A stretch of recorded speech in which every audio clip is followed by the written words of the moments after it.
Every night, at precisely 3:33 a.m., the phone rang. It was a sound that sliced through the silence of the darkened room, a shrill reminder of something that should not exist. The number displayed on the screen was one that had been disconnected for years, a ghost from a past that refused to fade away. Mark had tried to ignore it at first, dismissing the calls as a glitch, a cruel joke played by the universe. But as the nights turned into weeks, the calls became an obsession. Each time he would stare at the screen, heart racing, a mix of dread and curiosity swirling within him. What could possibly be on the other end? One night, driven by a compulsion he could not explain, he answered. "Hello?"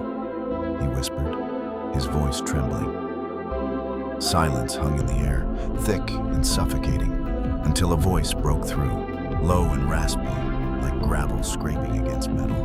"Mark, I need you to listen." The voice was familiar, yet distorted, sending chills down his spine. It was a voice he had not heard in years, belonging to his brother, David, who had died in a tragic accident. Mark's mind raced. Was this a cruel trick? A figment of his imagination? "David?" he stammered, disbelief clawing at his throat. "Is that you?" "Yes," the voice replied, each word dripping with urgency. "You have to help me. I'm trapped." The revelation sent a shiver through Mark. Trapped? How could that be? David was gone, buried beneath the earth, yet here he was, reaching out from beyond the grave. The implications were staggering, and Mark felt the weight of the world pressing down on him. "Trapped where?" he asked, his voice barely above a whisper. "In the space between life and death," David explained, his tone growing more frantic. "I can't move on until you find the truth." Mark's heart raced as he tried to process the words. The truth? What truth? The last time he had seen David, they had fought over something trivial, a disagreement that now felt painfully insignificant. But what could he possibly uncover that would free his brother's spirit? The next day, Mark began to dig into David's past, sifting through old photographs and forgotten memories. He unearthed a box of letters, yellowed with age, filled with secrets that had long been buried. Each letter revealed a piece of a puzzle, a story of betrayal and hidden fears that had haunted David in life. As he read, a sense of dread settled over him. The deeper he delved, the more he uncovered a web of lies that had ensnared his brother. David had been involved in something dark, something that had cost him his life. The calls continued, each one more urgent than the last. "You're getting closer," David would say, his voice echoing through the receiver, a haunting reminder of the bond they once shared. "But you have to hurry." Mark felt the walls closing in around him. The more he learned, the more he realized that he was not just uncovering David's past, he was unearthing a darkness that threatened to consume him as well. One night, as the clock struck 3:33 a.m., the phone rang again. Mark answered, his heart pounding. "What do I need to do?" he asked, desperation creeping into his voice. "Find the man who took my life," David urged, his voice trembling with urgency. "He's still out there, and he's coming for you." A chill ran down Mark's spine. The man who had taken David's life. He had never known the details, only the aftermath, the grief, the anger, the emptiness. But now, he was being thrust into a world of danger, a world where the past refused to stay buried.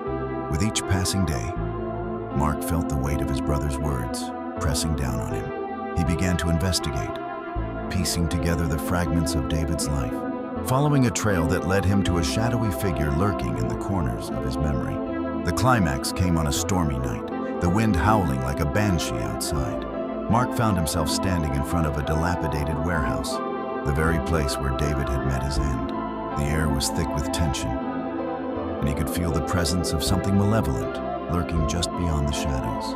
As he stepped inside, the darkness enveloped him, and he could hear David's voice echoing in his mind. "You have to confront him, Mark. You have to end this." And then he saw him, the man who had taken everything from him.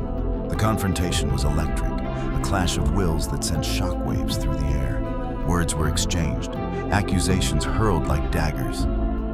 And in that moment, Mark felt the weight of his brother's spirit beside him, urging him on. In a final act of defiance, Mark stood his ground, refusing to back down. The truth spilled forth, a torrent of anger and grief that shattered the silence. The man's facade crumbled, revealing the coward beneath, and in that moment, Mark understood the power of truth. As the confrontation reached its peak, the air crackled with energy, and Mark felt a shift within himself. The darkness that had clung to him began to dissipate, and he realized that he was not just fighting for David, he was fighting for himself. When the dust settled, Mark emerged from the warehouse, breathless and shaken, but free. The calls had stopped, the haunting voice of his brother fading into the ether. In the days that followed, Mark found solace in the knowledge that he had finally set David's spirit free. The weight of the past had lifted, and he could finally breathe again. But as he lay in bed one night, the silence enveloping him, a new thought crept into his mind. What if the calls had never truly stopped? What if they were simply waiting, lurking in the shadows, ready to return when he least expected it? The phone rang once more, the familiar sound slicing through the stillness.